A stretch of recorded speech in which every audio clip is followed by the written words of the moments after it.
Hello friends, मैं हूं शेफाली गिरवाल और आप देख रहे हैं कंसल्टीज। आज हम डिस्कस करेंगे कि हमें भी आने वाले टाइम में क्या फाइल करना है, क्योंकि वो भी कंफ्यूजन बन गया है कि गवर्नमेंट ने पहले बोल दिया कि आप 3B फाइल कर लो, फिर GSTR 1 भी ऐसे नहीं कि मतलब छोड़ दिया है, वो भी आपसे बाद में फाइल करा ही रहे हैं। तो सितंबर आपका वैसे भी काफी बिजी जाने वाला है। सबसे पहले देखते हैं कि हमें कब क्या फाइल करना है। अगस्त के महीने में, यानी कि जो भी करंट मंथ चल रहा है, 20 अगस्त तक आपको GSTR 3B फाइल करनी है सिर्फ। उसके अलावा अगस्त में आपको कुछ भी फाइल नहीं करना। उसके बाद 5 सितंबर को, यानी कि 5 सितंबर को आपको जुलाई वाली GSTR 1 फाइल करनी है, यानी कि जो आप अगस्त में करते, अगर ये प्रोविजन नहीं होता तो वो आपको 5 सितंबर को फाइल करनी है, जुलाई वाली GSTR 1। देन सितंबर 10 को आपको जुलाई वाली GSTR 2 फाइल करनी है, यानी कि 20 अगस्त को 3B।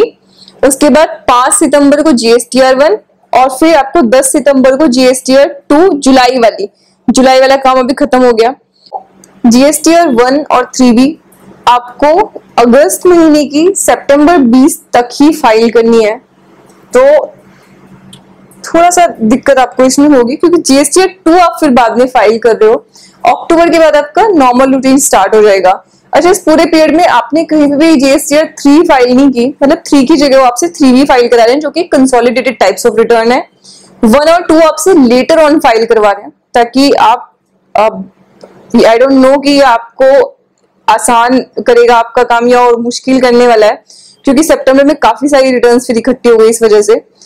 नेवरदलेस, अब एक बार हम लोग ये भी देख लेते हैं कि GSTR 3B में मुझे क्या देना है, क्योंकि अगस्त महीने में आपको सिर्फ जुलाई की GSTR 3B देनी है। उसके बाद अगस्त में कोई रिटर्न नहीं है, तो अगस्त के एंड तक का काम हमारा हो जाएगा। पेमेंट ऑप्शन ओपन हो चुका है कि पेमेंट आप टैक्स का अभी भी कर सकते हो।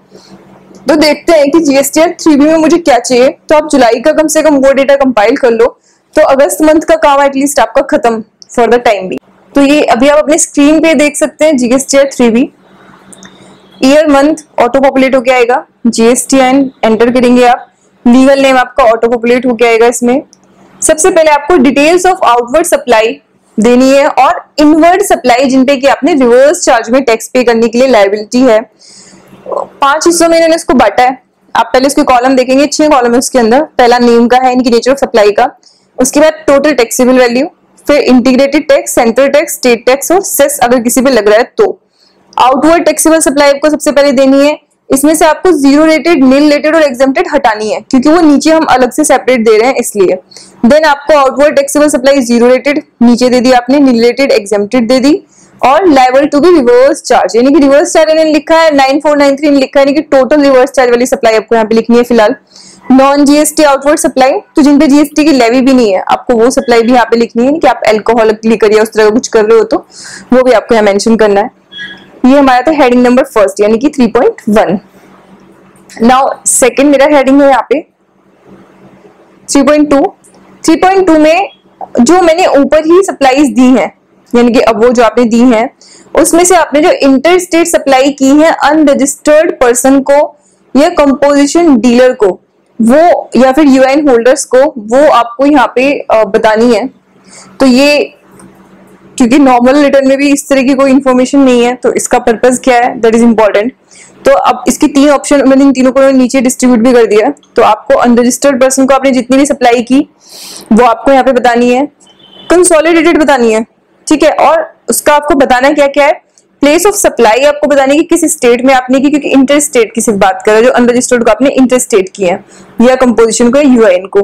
Total taxable value and amount of IGST, सिर्फ IGST यहाँ पे इसलिए लिखा हुआ है इंटीग्रेटेड टैक्स, क्योंकि सिर्फ इंटर स्टेट सप्लाई आप यहाँ पे बता रहे हो। देन जो आपने कंपोजिशन को की और जो आपने यूआईएन होल्डर्स को की, यूआईएन होल्डर्स को, वो भी आपको यहाँ पे देनी है। देन एलिजिबल ITC, वैसे रिटर्न काफी छोटी है, सिर्फ 2 पेज की है। एलिजिबल ITC यानी कि जो आपके लिए ITC अवेलेबल था वो आपको यहाँ पे पूरा मेंशन करना है। वैसे ये ऑटो पॉपुलेट होके भी आ सकता है, क्योंकि इसे फॉर्मेट है। अब लाइव वो फॉर्म कैसा दिखेगा, it's a different thing. Import of goods आपको देना है, इंपोर्ट ऑफ सर्विसेज देना है, क्योंकि इस पे आप रिवर्स चार्ज में टैक्स पे करेंगे। Inward supply, other than first and above, जिन पे रिवर्स चार्ज में टैक्स पे करना था वो आपको सारा बताना है। देन इनवर्ड सप्लाई कोई ISD से अगर आपने ली है वो आपको बतानी है यहाँ पे। और ऑल अदर आईटीसी, यानी कि इसके अलावा कोई भी अगर आपका इनपुट टैक्स क्रेडिट है इसके अलावा, यानी कि आपका क्या बचेगा, नॉर्मल वाला आईटीसी बच जाएगा, वो आपको यहाँ पे देना है। आईटीसी जो आपने रिवर्स किया, यानी कि जो आपने लेट सपोज आप एग्जेम्प्टेड गुड्स के लिए यूज कर रहे थे, तो सेक्शन आपने जो रूल 42, 43 वाले आईटीसी रिवर्स किए हैं वो आपको यहाँ बताने हैं। और 17(5) में जो आईटीसी आपको एलिजिबल ही नहीं था वो आपको बताना है, उन सबको आपका डिडक्ट करना है अपने टोटल आईटीसी के अंदर से। Then value of exempted nil and non GST outward supply, ये ऊपर भी ऑलरेडी मांग चुके हैं, यहाँ पे बस इंटरस्टेट और इंटरस्टेट में सेग्रीगेट करके आपको उन्हें देना है। पेमेंट ऑफ टैक्स, ऊपर जो आप डेटा फीड करेंगे उससे आपका टैक्स यहाँ पे आ जाएगा, तो आईटीसी जितना एडजस्ट होगा वो यहाँ पे एडजस्ट हो जाएगा, और जितना आपका पेबल है वो आपका यहाँ पे आ जाएगा। इंटरेस्ट या लेट फीस कुछ होगी तो वो यहाँ पे अपने आप कैलकुलेट होकर आ जाएगी। टीडीएस और टीसीएस क्रेडिट, ये आपको पूरा ब्लैक अभी दिख रहा है डार्क, इसलिए क्योंकि टीडीएस और टीसीएस अभी कुछ कटा ही नहीं होगा, वो प्रोविजन गवर्नमेंट पोस्टपोन कर चुकी है आगे के लिए। वेरीफाई आपको इसको करके दिखाना है, और सिर्फ इंस्ट्रक्शंस इन्होंने लिखी हुई है वो हम एक बार पढ़ लेते हैं क्या है। वैल्यू ऑफ टैक्सेबल सप्लाई का मतलब है value of invoice, debit note add करना है, क्रेडिट नोट लेस करना है, और एडवांस जो उसमें रिसीव हुआ क्योंकि इस पे भी हम टैक्स पे करेंगे वो हमें ऐड करना है, और आपने कुछ एडजस्ट कर दिया है तो वो आपको लेस करना है। ऑल तो पहला महीना है तो कुछ एडजस्टमेंट इस तरह की होगी नहीं आपकी। तो ये इसमें इंपॉर्टेंट प्रोविजंस जो थे, मतलब 3B में हमें क्या क्या देना है, तो आप एक बार इसको देख सकते हैं 3B को, और उसके हिसाब से अपना डेटा कंपाइल कर सकते हैं। आई थिंक कंसोलिडेटेड है तो इतना भी इसमें इशू नहीं है, मतलब काफी इजीली हो सकती है आपकी 3B रिटर्न। सो ये इंपॉर्टेंट प्रोविजन था सिर्फ रिलेटेड टू कि जो मुझे कब फाइल करनी है रिटर्न, मेरी अभी आने वाली लाइबिलिटी है क्या और क्या क्या मुझे फाइल करना है।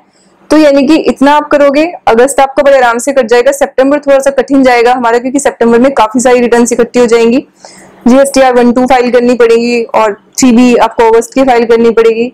साथ ही सितंबर में क्योंकि टैक्सेशन की भी फाइलिंग की लास्ट डेट होती है 30 सितंबर की, तो वो अनदर एक बर्डन रहेगा आपके प्रोफेशनल्स पे। तो इंपॉर्टेंट है कि आप अभी से पूरा का पूरा डेटा कंपाइल कर लो। जीएसटीआर 1 का डेटा तो अभी भी अपलोड हो ही रहा है, तो आप अभी अपलोड करके उसको 2A में दिख भी रहा है तो आप अभी उसको मैच करा लो, ताकि बाद में आपको उसके लिए प्रॉब्लम ना हो। 3 आपको फाइल करनी ही नहीं है, 1-2 आपकी फाइल हो ही जाएंगी इजीली। तो आई थिंक इतनी आपको प्रॉब्लम्स नहीं आएंगी अगर आप टाइम रहते हुए अपना सारा काम कर लेंगे। तो इसी के साथ I would like to close this video. Thank you so much for watching our channel.